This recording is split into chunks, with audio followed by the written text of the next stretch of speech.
నిజామాబాద్ జిల్లా పోతంగల్ మండలం మంజీరా సరిహద్దు ప్రాంతం నుంచి అదేవిధంగా చుట్టుపక్కల గ్రామాల్లో ఉన్న మంజీరా సరిహద్దు ప్రాంతాల నుంచి మహారాష్టలో ఇసుక మాఫియాదారులు లోకల్ గా ఉన్న ఇసుక మాఫియాదారులు చేతులు కలిపి చెక్పోస్ట్ లో ఉన్న కొడిచెర్ల గ్రామ మంజీరా శివారు వద్ద ఉన్న ఓ చెక్పోస్ట్ దగ్ధం చేసినప్పటికీ అవేమీ పట్టనట్టుగా మళ్లీ యథావిధిగా రాత్రిపూట జోరుగా ఇసుక అక్రమ త్రవ్వకాలు చేసి మహారాష్ట కర్ణాటకతో పాటు నిజామాబాద్ హైదరాబాద్ పట్టణంతో పాటు ఇతర పట్టణాలకు భారీగా తరలిస్తున్నారని ప్రజలు ఆరోపిస్తున్నారు.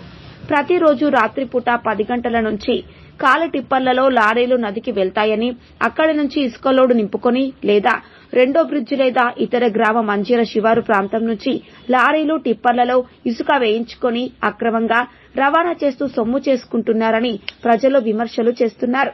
వాల్టా చట్టానికి తూట్లు పొడుస్తూ ప్రతిరోజు ఇసుక మాఫియా జోరుగా జరుగుతున్నప్పటికీ సంబంధిత ఉన్నతాధికారులు రుద్రూర్ మండల సీఐ కోటగిరి మండల ఎస్ఐ ఇసుక మాఫియా వీరికి మొత్తం తెలుసు. సంబంధిత శాఖ అధికారులు అటువైపు చూడకుండా మామూళ్ల మత్తులో మునుగుతున్నారని ప్రజలు విమర్శిస్తున్నారు.